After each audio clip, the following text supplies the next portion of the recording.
Hi, my name is Rainer, and I'm a designer of sounds. But I'm also a father of two little girls, 7 and 4 years old. When I was preparing this talk, Ida, my eldest daughter, asked me, "Papa, what are you doing?"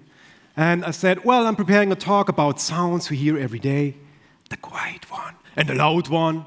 And she said, "Oh, you mean all the sounds in the morning from the alarm clock, and you push the snooze button again and again, and we wake up and you fall asleep again?" Yeah. Or do you mean all the sounds you compose with your colleagues in your office for the kitchen machines or inside a car, which goes like bing, bing, bing, bing? Yeah, right, you got it.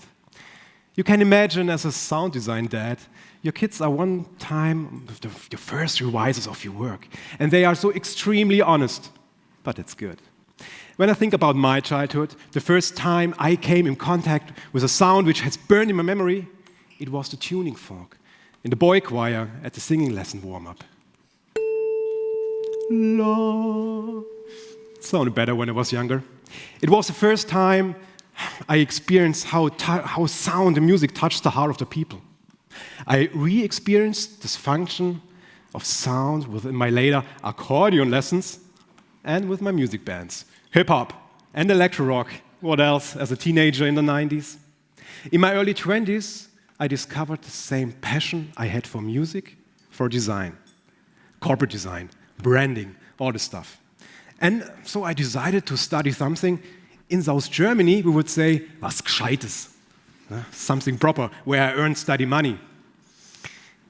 I was impressed by the approach of form follows function within this first corporate design lessons. To designing things with an intention and a meaning, and not only to make things nice and pretty. In the middle of my study, I came across the term sound design. And it exploded in my head. Wow, design and sound. What a great combination. Designing sound and music in a way only a designer would do. Cool. I also recognize how cool it is, or how cool it would be, to have an influence on all the perception of the sounds we hear every day. This was the moment I discovered my personal design philosophy. Sound follows function, which is right now the main factor of my work within my company. Nowadays, when I'm thinking about designing sounds, I use methods from storytelling, like parents do when they are explaining complex correlation to their kids. I'm generating images of characters in my mind. Characters stands for an intention or a meaning, like the concert pitch of the tuning fork, which stand for cooperation. I'm thinking about characters like heroes. A positive and pleasant sound, mostly an interval, which say, hey, everything is okay, you make it right. Another character could be a butler. It's more subtle, more discreet. It supports you without to interrupt you. The next character is the devil. A dissonant sound that tells you immediately, hey, there's something wrong. It intuitively creates discomfort because we are preferring harmonious sounds. Last but not least, of course, there are harlequins. An emotional sound that brings us to love, and it's playful and sometimes a little bit childish. You may notice how many sounds we are bombarded with every day and how little we consciously perceive them. Sounds influence our feelings, and they have a real subconscious impact. But why are there so many pings and intervals used as functional sounds today? Well, there's a reason for that. Let's go back in time to discover why. Here I show you a famous sound from ancient times, the warhorse sound, in which musical intervals have been used as announcement signals. With this instrument, it was possible to play low to high intervals, which attract attention and also could be heard from greater distance, because deep sound travel further. This type of sound is so iconic that it's still used in movies today when it comes to picturing ancient wars. Another old example of functional sound is the church bell. It communicates time as well as events since the Roman age. And the sound color of the bell have become a collective knowledge over the centuries that is sufficient if only the sound color is used to awaken the image of a bell.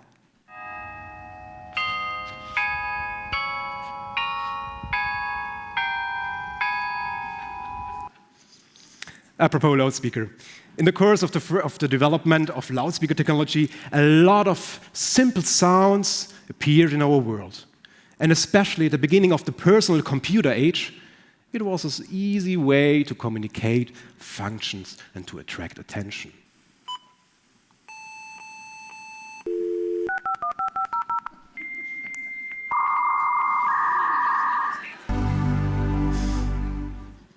All these sounds have one thing in common. Besides the fact that they are sounding old, they all disappeared. But they were substituted by new sounds of new computers we all use every day.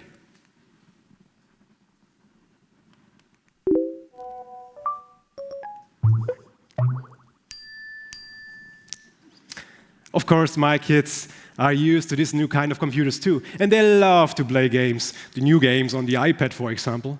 And for me, it's always interesting to see how they react to all the sounds in the video games, for example, when they reach the next level or when they're rewarded by a sound. When I was playing games in my childhood, I often heard this sound.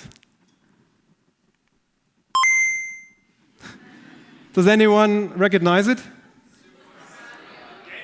Game Boy, right. You see, simple sounds and intervals have become a collective knowledge over the centuries. And we still expect them in a certain way. Why? Because we are habit animals. This could be the reason why current sound designers still use all these single tones and intervals, beside the fact that a lot of manufacturers of machines still install backwardly technology that only can produce a beep. No wonder that there are so many web tutorials for how to removing all this annoying sound. In my company, I experience this every day, and it's a tough job to convince the clients to think about what they produce and to break the usual state of mind. It reminds me sometimes to my little daughter Annie, who's also difficult to convince of new things, to develop new habits. By the way, there's a research study about sleeping children and smoke alarm sounds. In a study published in the Journal of Pediatrics, the researchers found that sleeping children don't wake up through traditional high-pitched acoustic alarms, like this one. The researchers found that a sleeping child was 3 times more likely to be awakened by the mother's voice than by the tone alarm. I often feel like, well, not like a mother, more like a father when it comes to designing sounds for machines. I have the same feeling of responsibility. I think it's really important to encourage all the manufacturers of these terrible ping machines to think about what they produce. A lot of annoying noise pollution. Because we are all captive listeners. Apropos noise and captive listening.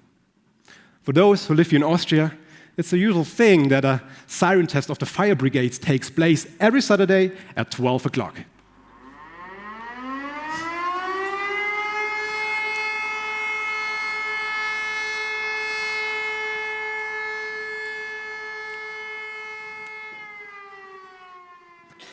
The difference between this test sound and the real emergency siren is that the test sound is a continuous sound, and the real emergency siren is slowly going up and down.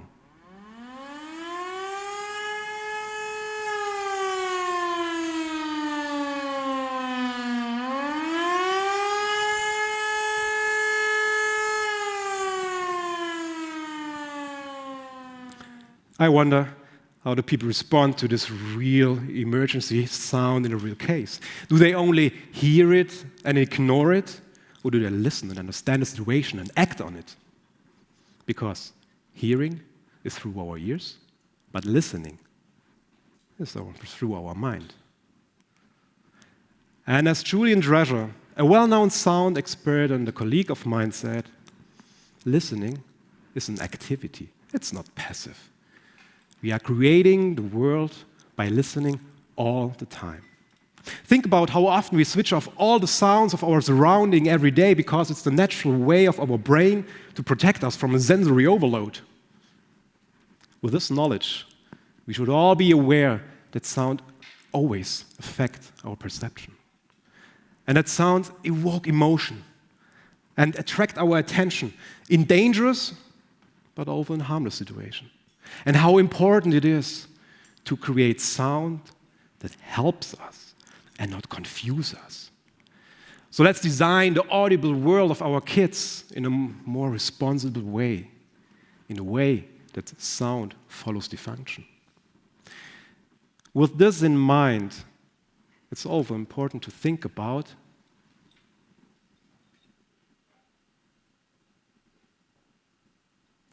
silence, because there is no sound without silence. Thanks for listening.